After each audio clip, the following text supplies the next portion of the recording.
The Ghost of Empathy, When Caring Becomes a Cage. A Pizzaverse psychological documentary. Written by Bambi Palermo.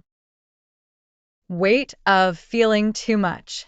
You ever feel like you're living your life in other people's skin? You walk into a room and you can tell who's mad, who's sad, who's pretending. You start carrying emotions that don't even belong to you. And by the end of the day, you feel like you've been run over by invisible pain. That's empathy. A gift, sure, but also a curse when you don't know how to shut it off. Empathy is supposed to connect you, but when it goes unchecked, it consumes you. You stop understanding people and start absorbing them. You stop feeling with others and start feeling for them. Some of us don't walk through life. We soak it up like a sponge. And sooner or later, that sponge gets heavy enough to drown you. The ghost of empathy is that weight, the invisible burden of caring too much, too long for too many. The science of empathy. Empathy ain't magic, it's wiring. We got these things called mirror neurons, special cells in the brain that fire when we see someone else feeling something. When they smile, yours light up. When they cry, yours do too. It's what makes connection possible. It's how humans survived as a species, by feeling each other's pain. But here's the catch. In highly sensitive people, those mirror neurons don't just light up, they ignite. You don't just recognize emotion, you relive it. That's why empaths tend to end up exhausted. Your brain's on constant emotional alert. You're wired to feel everything, even what ain't your responsibility. And over time, that turns into emotional burnout, the psychological equivalent of caring till you collapse. Where the over-caring begins. Most people who struggle with over-empathy don't start that way by choice. It starts in childhood, when you grow up in a house where peace depends on you. You learn to read moods before they explode. You learn to manage people's tempers before they start swinging. You become the emotional translator, the peacemaker, the fixer. That's called hypervigilance. Your nervous system's on full-time duty, trying to predict other people's behavior. You stop a skin, what do I need? And start a skin, what do they need from me so they don't leave or explode? That's how empathy becomes survival. And when that pattern grows up, it turns into a habit, a need to save people to feel safe yourself. The trauma bond. Now we get into the psychology of the trap. Empaths attract broken people like light attracts moths. Not 'cause you're weak, but 'cause you radiate safety. The problem is some people don't want to heal. They just want your light to make their darkness tolerable. That's where trauma bonding comes in. It's when love gets mixed with pain. You start confusing chaos with chemistry, rescue with romance, obligation with loyalty. You think you're helping, but really you're feeding someone else's dependency while destroying your own peace. You can't pour water into a bucket full of holes, especially when the bucket keeps blaming you for leaking. You end up trapped in a cycle. You fix, they break. You forgive, they repeat. You leave, they cry, and suddenly, you're the villain for saving yourself. That's the ghost, guilt disguised as love.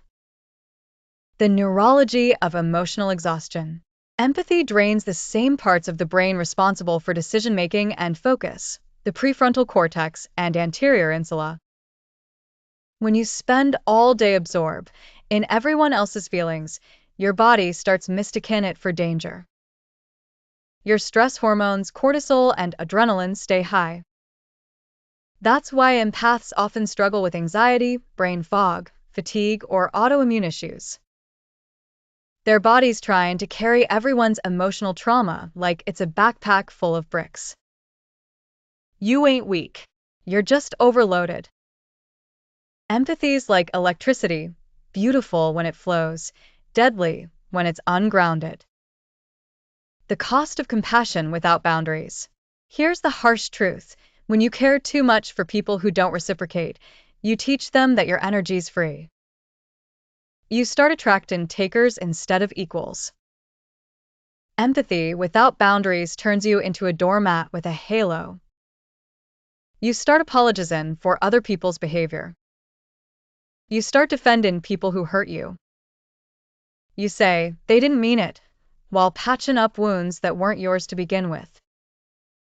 Psychologically, this is codependency, when your self-worth becomes tied to someone else's well-being. And that, sweetheart, is a slow emotional suicide. Empathy's a gift, but without boundaries, it's a leash. Learning to care without carrying. So, how do you fix it?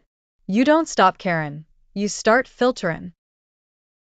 The key is emotional boundaries, learning to separate what's yours from what's theirs. When someone's upset, your job ain't to absorb it, it's to witness it. You can hold space without holding the weight. You remind yourself, I can feel for them without fixing them. I can support without sacrificing. And the science backs it up. When you practice compassion meditation, empathy plus perspective, your brain activates the reward center instead of the stress response. You stop drowning in feelings and start flowing with awareness. Redefining empathy. True empathy ain't about saving people, it's about seeing them clearly and still choosing love without losing yourself. It's about helping without handcuffing. It's about knowing when someone's pain is a cry for connection and when it's manipulation in disguise. It's about saying, I care deeply, but I won't bleed for what ain't mine. That's not cold, that's clarity. It's what psychologists call detached compassion, the ability to stay kind and stay sane. And when you master that balance, you realize something. You were never meant to be everyone's healer. You were meant to be your own. Bambi's word to the wise. Listen, kids, the world's full of broken hearts looking for someone to fix them.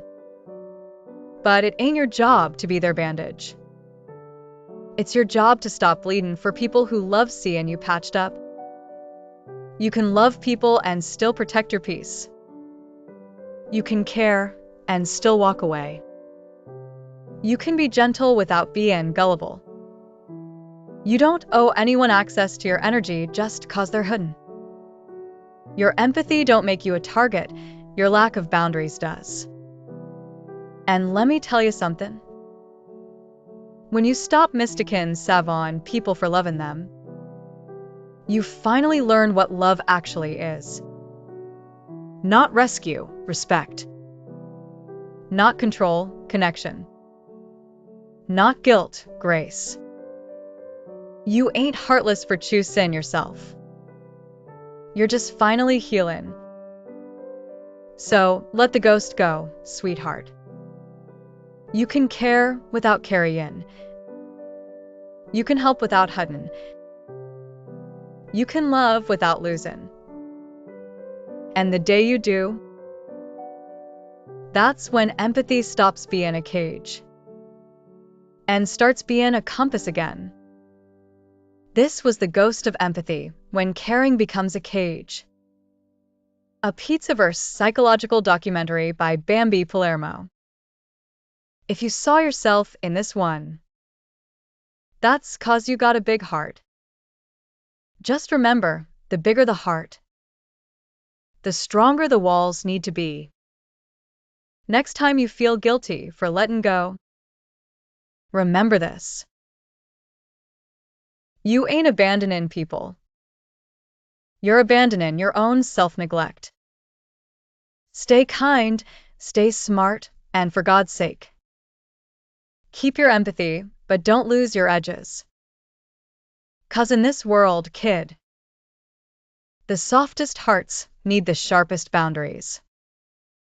Thanks for watching.